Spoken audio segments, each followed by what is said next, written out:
Good morning, friends. Happy Tuesday. It is pouring here, so clearly you can see that the tent behind us is closed when normally you have a really pretty view, and I'm sorry if you can hear the raindrops, but here we go. Today is one of those days where I don't want to do anything. Like, I'm not sure if you have those. Usually I'm very self-motivated, but some days I'm like, I don't want to. I just don't want to. And I feel like today's one of those, like, I don't want to row, I don't want to read, I just don't want to. And I think it's because this one wakes me up so ridiculously early, and I am not an early riser. So I think I'm just tired, I'm a little bit grumpy. But look at that face. Who wakes you up and how do you say no, right? So if you're here to watch Jack, we're glad that you are here. If you're here to read the Bible with us, I'm also glad that you're here because I don't want to do it by myself. But this big old smushy face is here to say Happy Tuesday to you.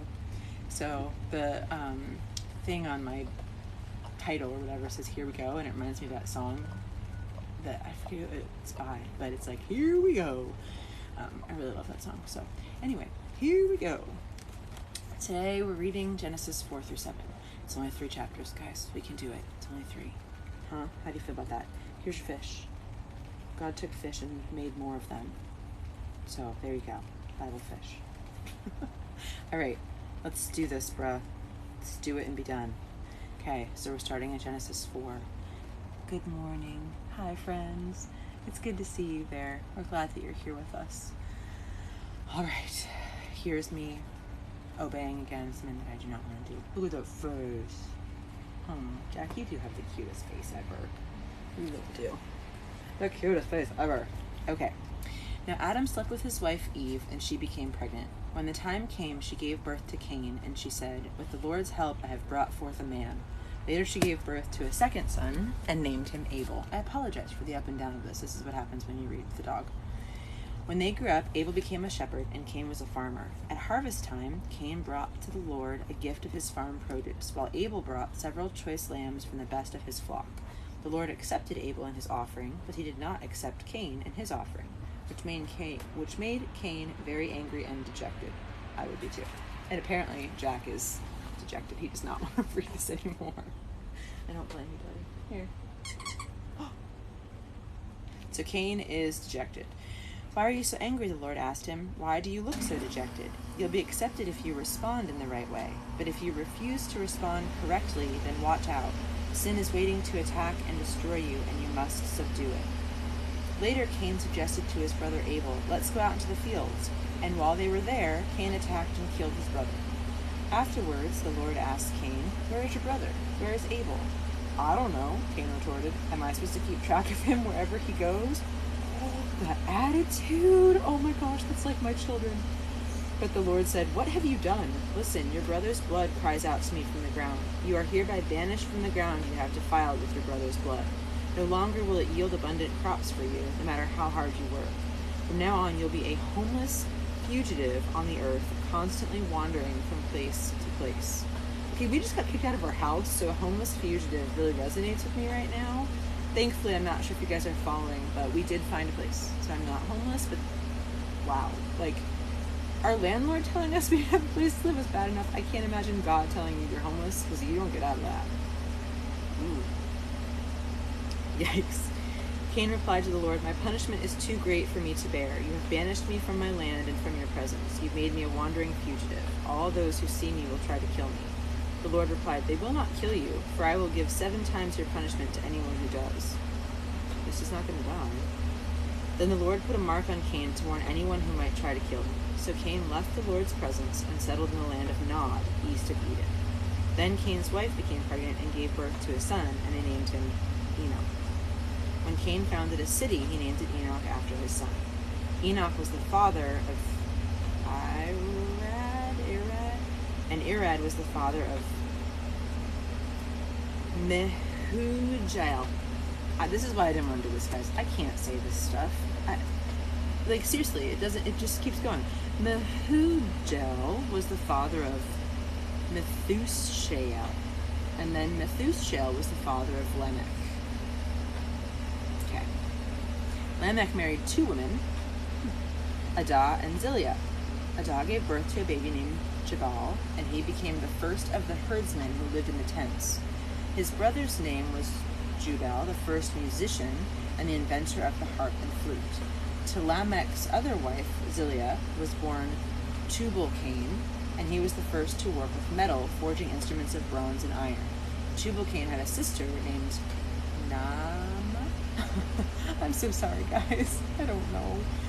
One day, Lamech said to Adah and Zillah, "Listen to me, my wives. I have killed a youth who attacked and wounded me.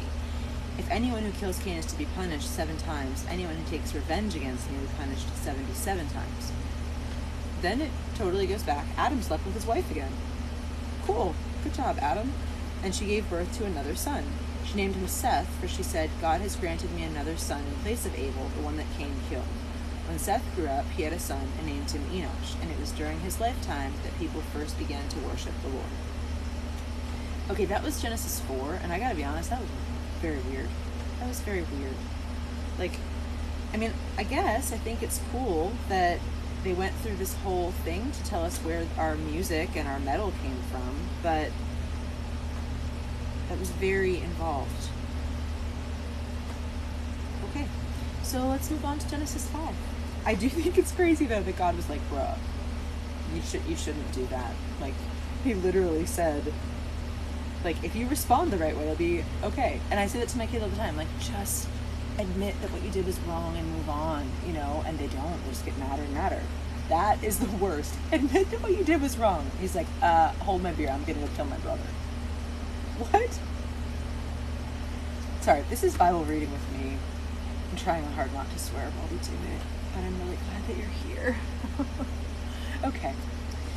From Adam to Noah, we're doing Genesis 5. Only a couple more, guys. We're almost there. One down. This is the oh no. I'm so sorry. This is more history. I'm so sorry. Okay. This is the history of the descendants of Adam. When God created people, he made them in the likeness of God. Got it. He created them male and female and blessed them and called them human. Got it. I'm so sorry that you don't get to see my cute dog while we're doing this. When Adam was 130 years old and his son Seth was born, Seth was the very image of his father. After the birth of Seth, Adam lived another 800 years, and he had other sons and daughters. He died at the age of 930. When Seth was 105, his son was born. Okay, guys, I'm not kidding. Getting up with this puppy is killing me, and I just turned 39. I can't believe I just admitted that. But 105, getting up with a baby, you are out of your mind. After the birth of Enosh, Seth lived another 807 years and had other sons and daughters. He died at the age of 912. When Enosh, who is Seth's son, in case you weren't following, was 90, his son Kenan was born. Kenan's a cute name. After the birth of Kenan, Enosh lived another 815 years, so he was 905. They're very, very happy about how old these people are. I'm going to read this faster because I don't think it really matters that he was 905, personally. When Kenan was 70, he had a son, Mahalalel, and after the birth of him, Kenneth lived another 840 years and had other sons and daughters. He was 910. When his son Mahalalel was 65, his son Jared was born. After the birth of Jared, Mahalalel lived 830 years, had more kids. He was 895. When Jared was 162, Enoch was born, and then after that, he lived another 800. He was 962. When Enoch was 65, Methuselah, I know that name, Methuselah was born, and after the birth of Methuselah, Enoch lived 300 years. Ooh, this is important. This is different. Enoch lived another 300 years in close fellowship with God and had other sons and daughters. He lived 365 years in all and enjoyed a close relationship with God throughout his life. Then suddenly, he disappeared because God took him. Okay, can you imagine your kids, like, God took him, they were close. Like, what? Okay, when Methuselah was 187, his son Lamech was born, and then he lived another 782, so he got 969. And when Lamech was 182, his son Noah, his son Noah was born. Okay, so we were getting all the way to Noah. Lamech named his son Noah and said, "He will bring us relief from the painful labor of farming this ground the Lord has cursed." After the birth of Noah, Lamech lived 595 and had other kids. He died at 777. I like that number. By the time Noah was 500, he had 3 sons, Shem, Ham and Japheth. He named his son Ham.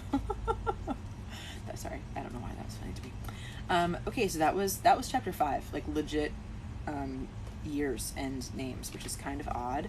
I think it's weird that the one that was so close to God got the least amount of time.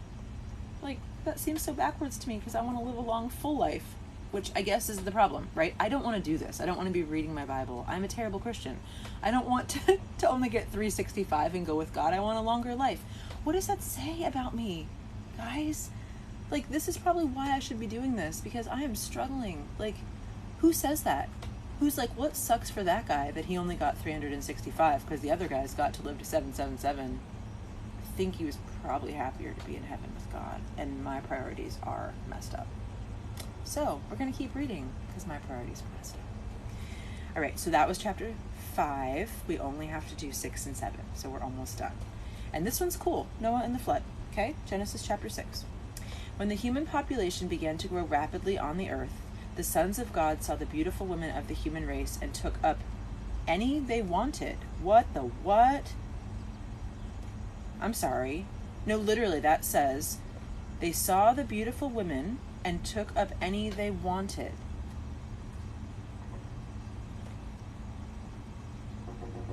Okay. I'm not okay with that. I feel like we're going to have a lot of those times in this, and I'm not okay with that. Good thing I did not live back then.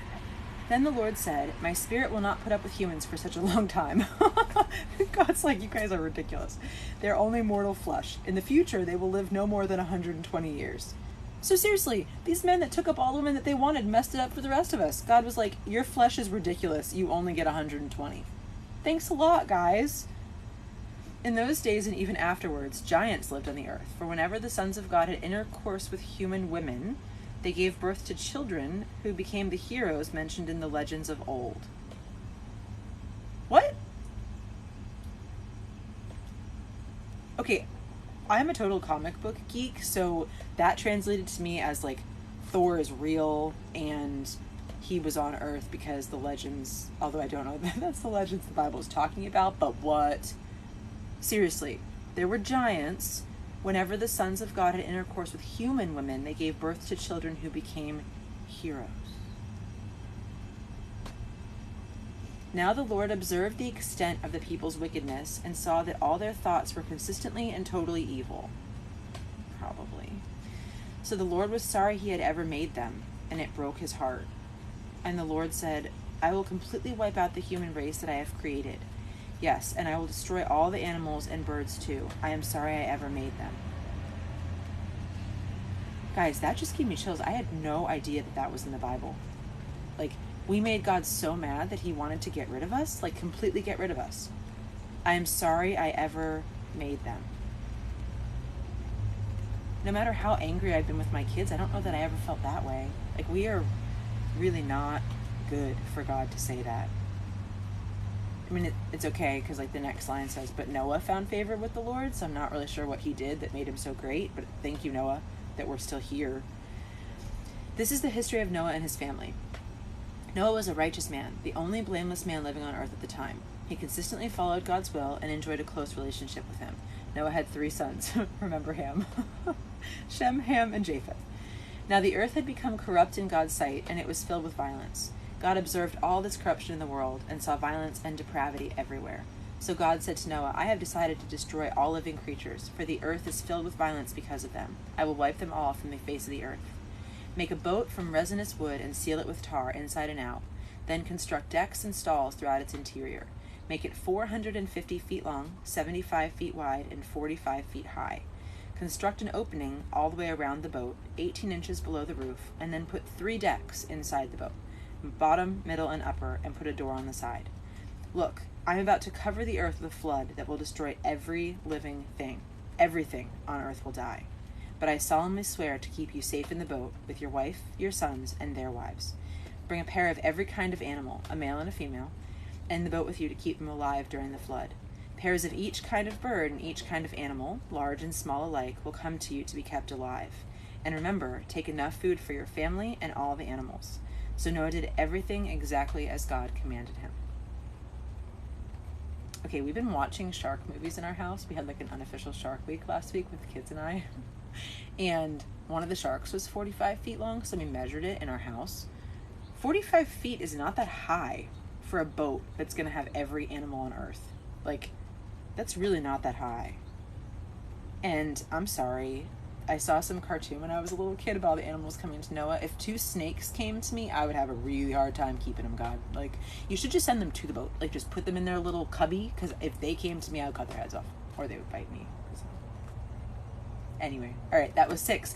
That was 6. Last chapter, guys. We're almost done. That was 6. Okay. The flood covers the earth. What a great note to end on for the day. Finally, the day came when the Lord said to Noah, "Go into the boat with all of your family, for among all the people on the earth, I consider you alone to be righteous. Take along 7 pairs of each animal that I have approved for eating and for sacrifice, and take 1 pair of each of the others. Then select 7 pairs of every kind of bird. There must be a male and a female in each pair, to ensure that every living creature will survive the flood.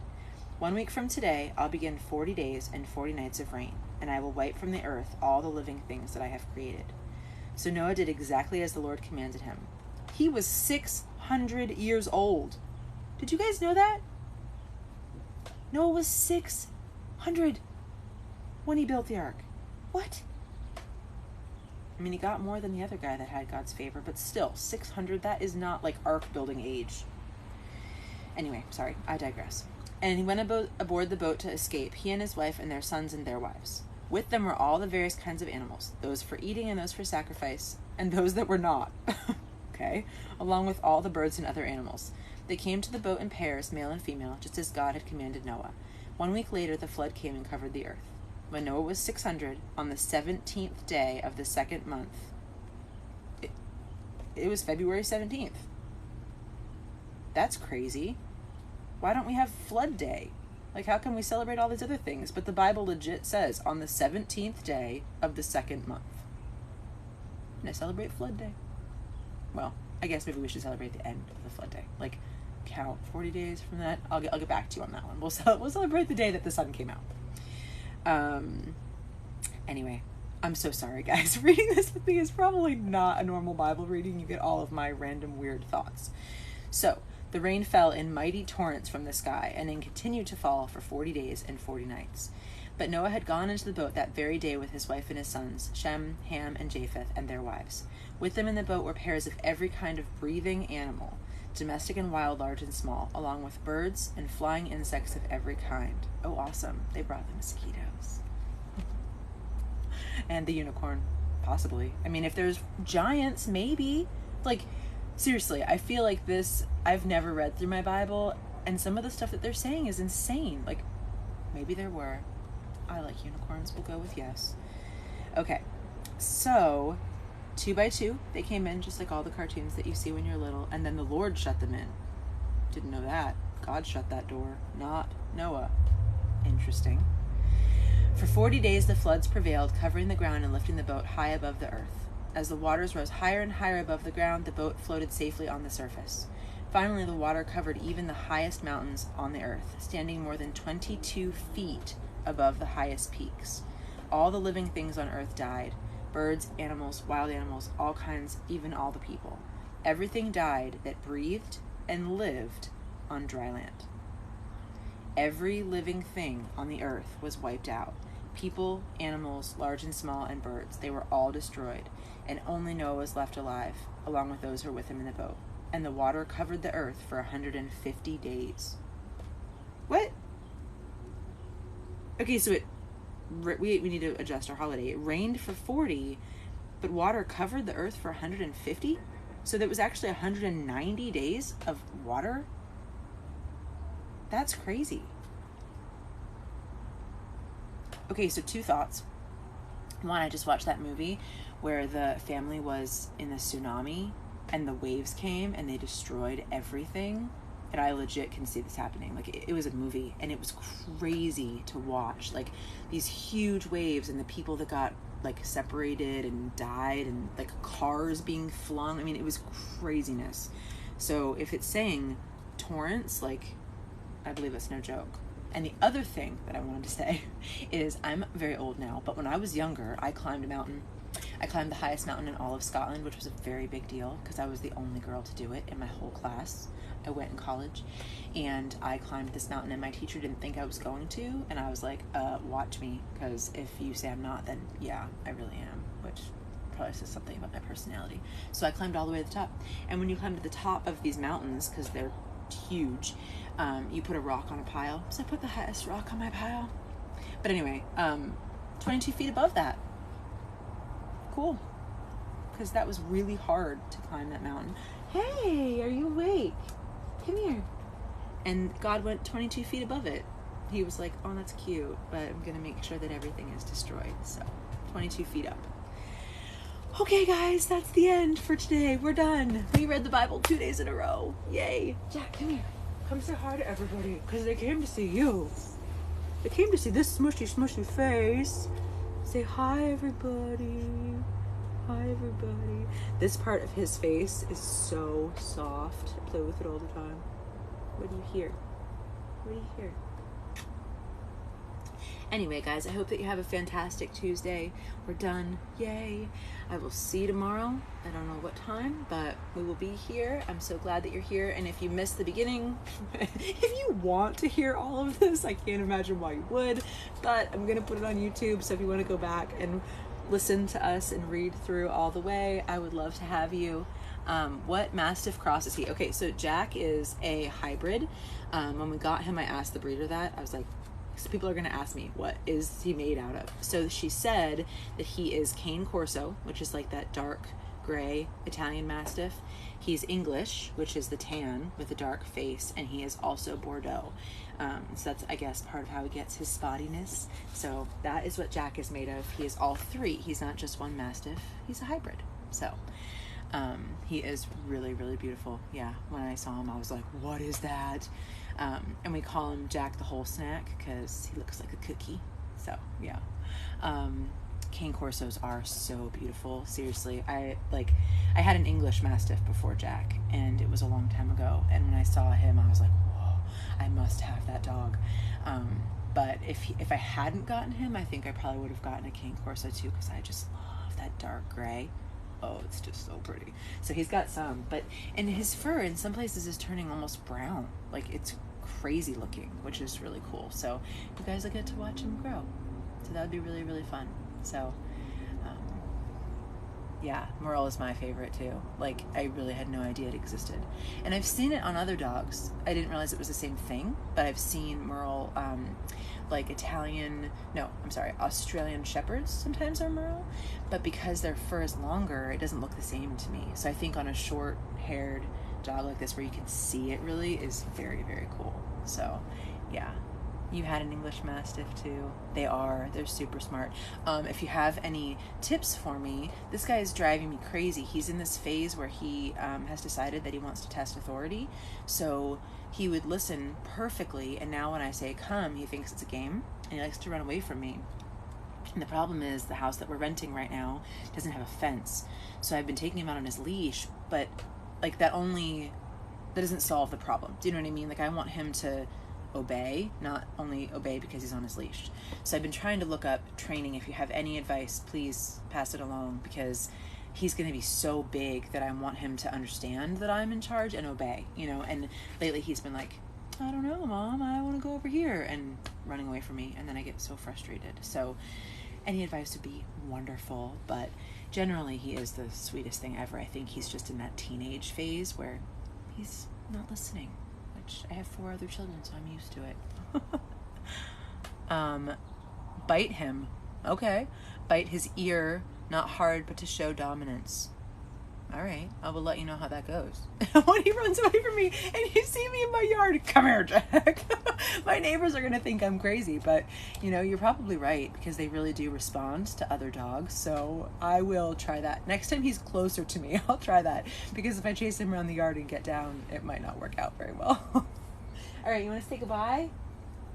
Say goodbye until tomorrow? He's already gone. This is the majority of life with the Mastiff, I'm sure that you guys know, is sleeping. He's always very, very sleepy. So, have a fantastic rest of your day. I'm off to go row because I didn't want to read, and I did, so now we're going to go row because I didn't want to do that either. So, hope you guys have a fantastic day, and we will see you tomorrow.